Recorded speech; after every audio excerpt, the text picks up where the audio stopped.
rAVe Radio. With rants and raves, you'll be okay. And today is your lucky day. It is rants and raves with Gary.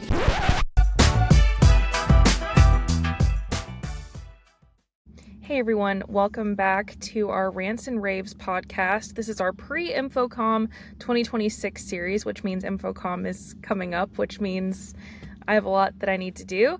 I'm Steph Beckett and I'm with rAVe Pubs. And by the way, if you want to check out all of our InfoComm, pre-InfoComm coverage, go to ravepubs.com/InfoComm. Joining me for this episode is Chris Bischoff, who is going to talk a little bit about something that I think is really important and a session that he's going to be teaching at this year's InfoComm. So first of all, Chris, why don't you go ahead and tell everyone a little bit about who you are and what you do? Hi, of course.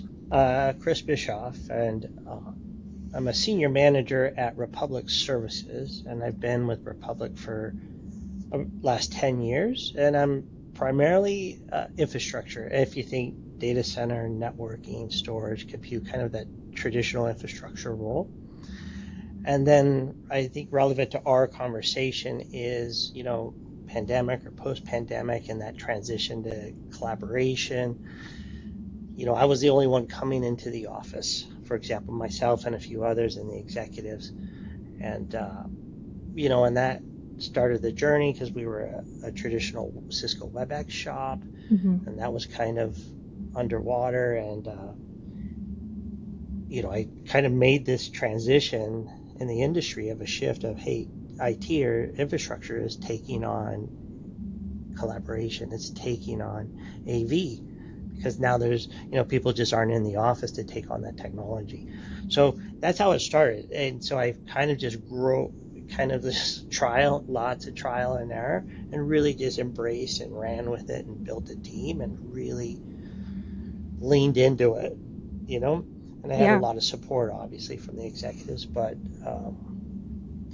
so everything collaboration, everything teams, everything AV. Now is kind of like under my umbrella of responsibility. Very cool. For InfoComm specifically, you are teaching a course that's all about day 2 support and ongoing operational challenges for Microsoft Teams.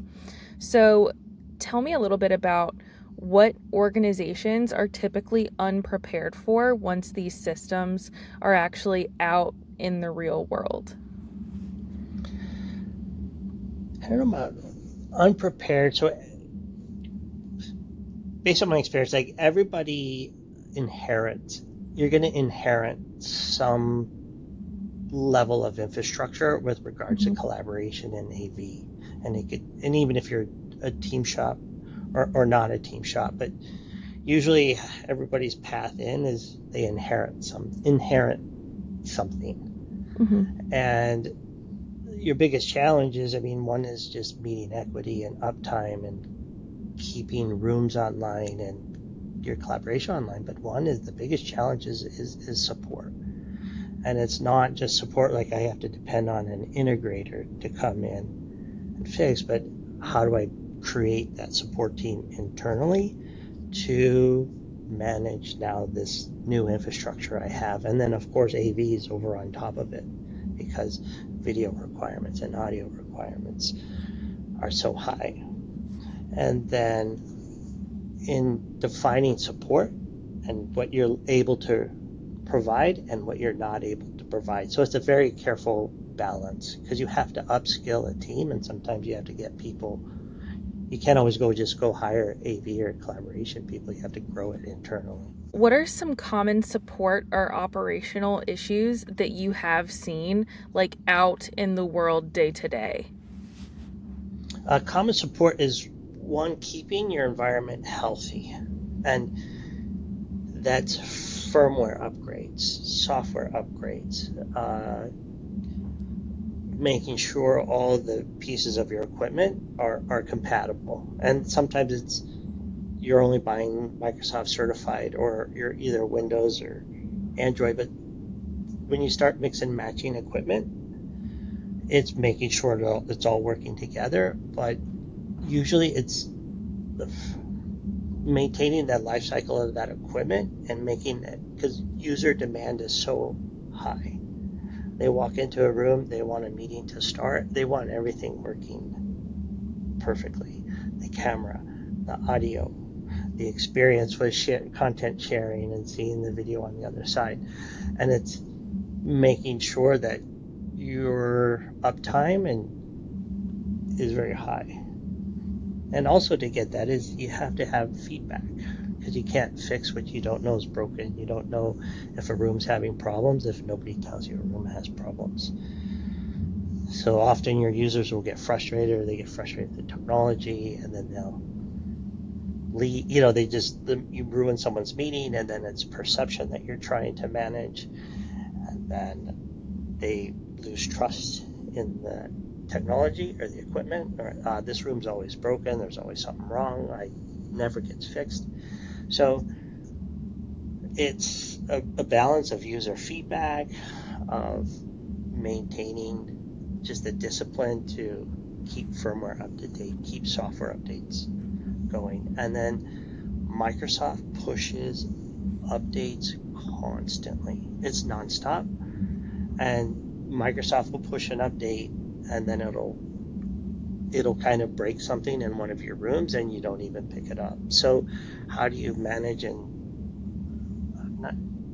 monitor and just understand what Microsoft is doing? Because if anybody is a Teams user, things change all the times on your Teams interface.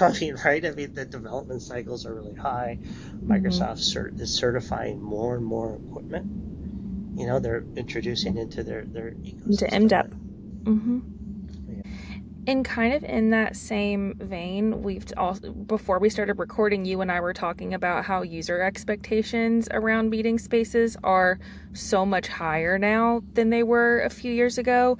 How much pressure do you see that putting on AV and IT teams to deliver almost invisible and completely frictionless experiences?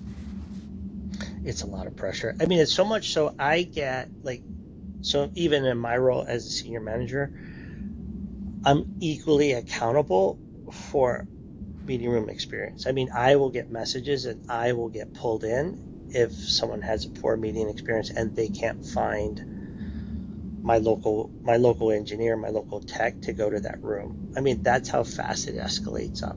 I believe it.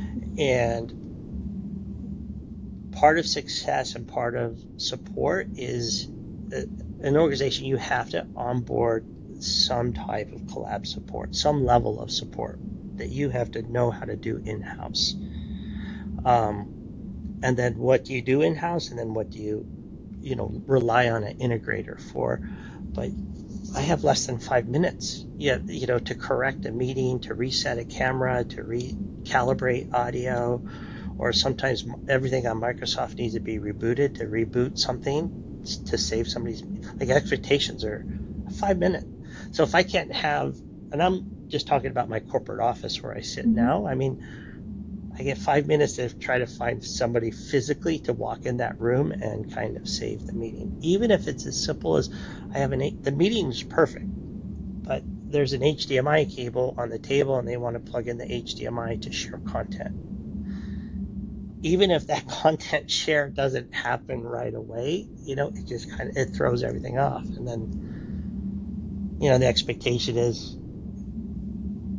to get that fixed. And then the risk is obviously if you don't have somebody available, then that user is going to take matters into their own hand. And I think that's kind of also what's happening, because depending on your organization, you have to understand the level that your user's at, because if they can't get a hold of anybody, or now they've lost trust, they will unplug things on their own. They'll try to reboot a camera on their own. They'll just take matters into their own hand, and oftentimes that doesn't really help. But it's managing that culture as well. Yeah, absolutely. But that's that pressure. That pressure, yeah, absolutely.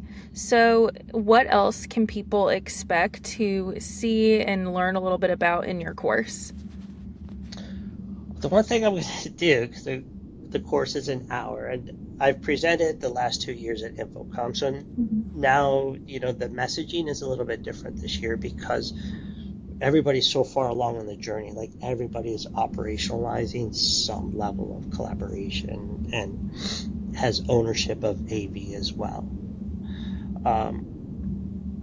I am going to, in the audience, I'm bringing in one of my senior collab engineers with me, and then one of the integrators that I have worked with for the past 3 years. I mean, they'll be there at the session, but I'm going to probably allow some of the best value that you're going to get is I'm going to allow at least 15 to 20 minutes, so out of a 60-minute presentation, to really like a real Q&A interaction with the audience. So it's not just, I'm going to just give you reminders and ideas that, yeah, these are good practices. You have to upskill. You have to know your support. You have to have standards.